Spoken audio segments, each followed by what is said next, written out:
Salut, c'est Romaric. Dans cette vidéo, je te parle des biorégions, euh, de, de cette idée de fédération des nations, et je te pose les questions, une question à la fin aussi.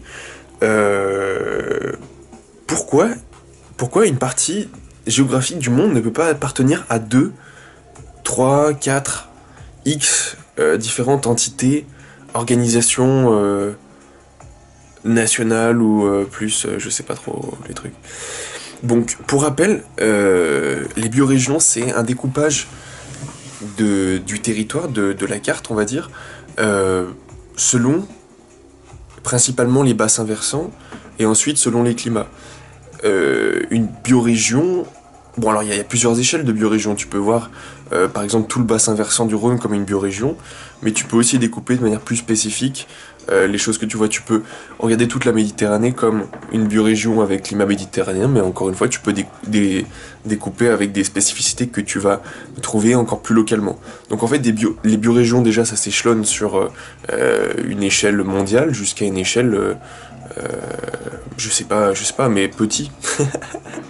Petit, je sais pas, quelques dizaines de kilomètres carrés, j'en sais rien. Enfin, en gros, à chaque fois où euh, t'as une conception des bassins versants différentes et aussi des climats, des choses comme ça spécifiques, tu peux décrire une biorégion.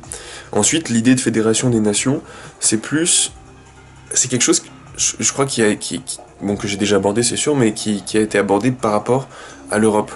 Euh, L'idée que, au lieu d'avoir des grands États qui forment une communauté, euh, on, on casse un peu ce système d'État et on divise jusqu'à une unité atomique de régions, mais qui sont plus là découpées par euh, les caractéristiques de l'environnement, mais plutôt par les caractéristiques culturelles partagées par les individus.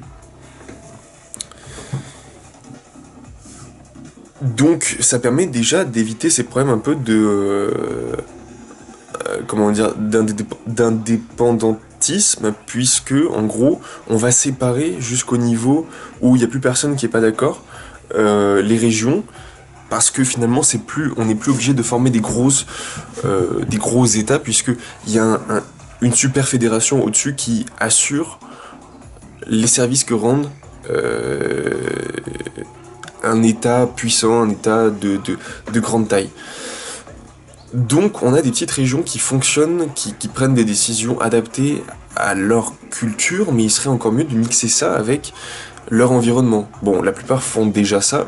Si on fait exception des villes, la plupart des habitants des biorégions s'adaptent déjà à leur environnement, euh, interagissent avec et entre guillemets coévoluent. Euh, Maintenant, si on mixe les deux, biorégions et nations, on a des régions peut-être encore plus fragmentaires, quoique, je sais pas trop, peut-être que en fait si, le découpage culturel est peut-être très lié à l'environnement, je ne sais pas. Et bon bref, tout ça pour dire que déjà, on peut appliquer deux découpages de la géographie. Un découpage environnemental et un découpage culturel national. Euh, Maintenant, je réfléchis aussi à un truc par rapport aux nations. Et aussi, je pense qu'il peut s'appliquer aux biorégions, c'est que tout au long de l'histoire, il y a des successions de royaumes, enfin en gros de, de, de, de grands États qui vont, à certains moments de l'histoire, prendre telle partie du monde, et à tel moment celle-ci, et à tel moment celle-ci. Donc ce qui fait que une zone géographique, en l'espace de 4000, 5000, 6000 ans d'histoire, elle a pu connaître, je sais pas, 15, 20 différents occupants d'influences différentes. Donc, ça veut dire que selon les vagues qui ont touché une région particulière, les nations, parce que là, nous, ce qu'on dit comme nation, c'est en gros le dernier empire, le dernier grand royaume qui a laissé ses frontières. que ce soit en gros des grands empires coloniaux qui ont laissé leurs frontières, ou des grands empires du style,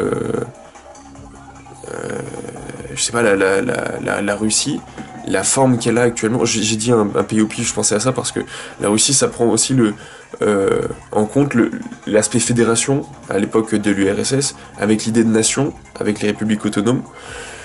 Bon bref, la forme qu'ont les pays actuellement reviennent grosso modo à l'état précédent, non, suivant les guerres et la répartition qui a été faite dans des traités. Mais est-ce que ce découpage a plus de cohérence que le découpage d'il y a 100, 200, 500, 1000 ans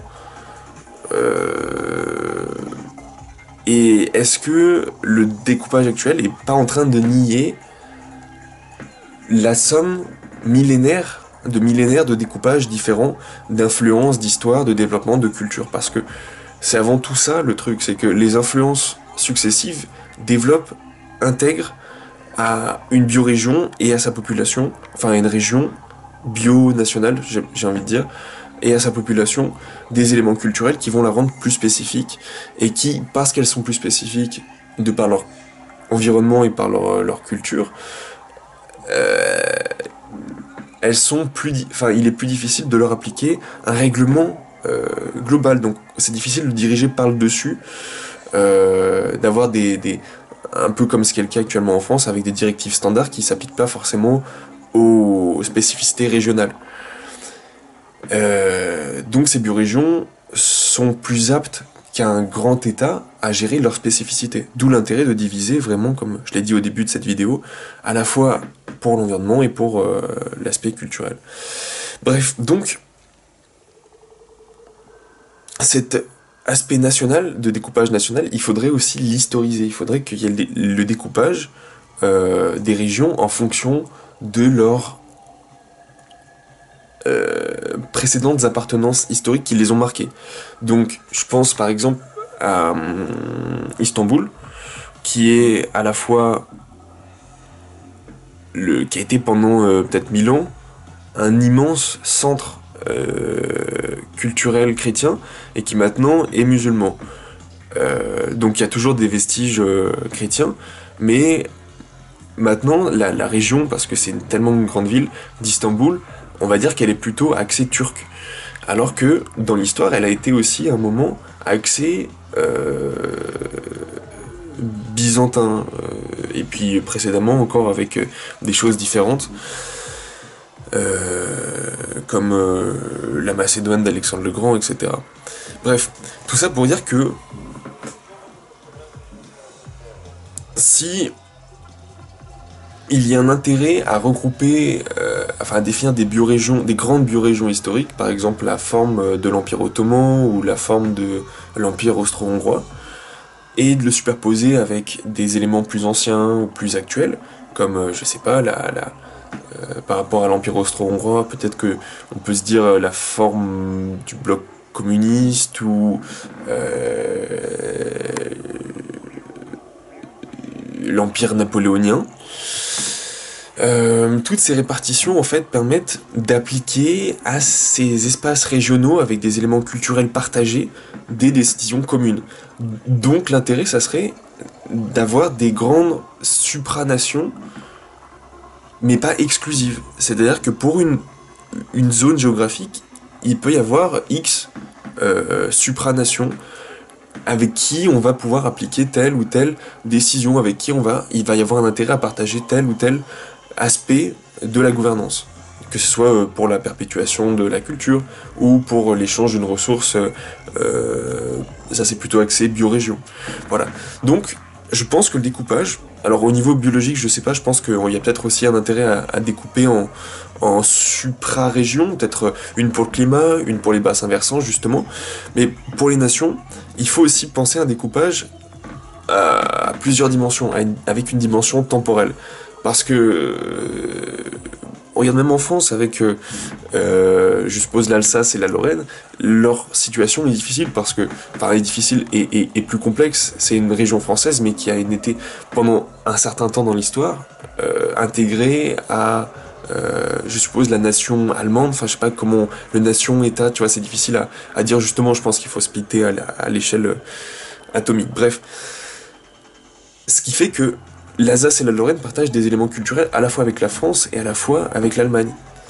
Donc il y a un intérêt à ce qu'il y ait une synchronisation de certains aspects de la vie, de la gouvernance de la région qui soit d'une part euh, pas dirigée mais partagée avec l'Allemagne et une partie avec la France. Enfin en tout cas l'entité nationale historique, voilà.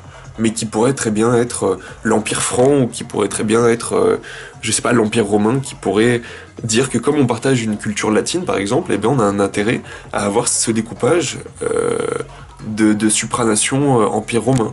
Comme ça, il y a un échange culturel, un échange historique qui se fait et qui, je sais pas, est plus ergonomique pour l'échange de créativité et d'inspiration, en plus de permet de s'adapter au caractère spécifique des habitants de ces régions. Bref, voilà, donc je voulais te poser cette question, pourquoi, de base, juste pourquoi ça ne marche pas comme ça, pourquoi sur la carte t'as pas des pays qui sont... Alors bien sûr, tu vas dire, il y a des régions avec des statuts un peu compliqués comme le Cachemire ou même le Karabagh ou Karabagh, je sais plus comment on appelle ça. Bref, il y a plein de régions comme ça.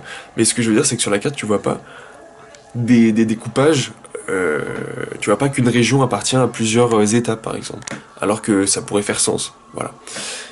Bref, donc pensez à un futur, peut-être, une fédération mondiale des régions biologiques et nationales découpées dans le temps. Voilà. Bon, bah sur ces idées, je te souhaite une bonne nuit. Je pense que je vais me recoucher, il est 5 heures là. J'ai bien travaillé, maintenant c'est l'heure de se reposer. Voilà, je teste un peu le sommeil polyphasique. Salut.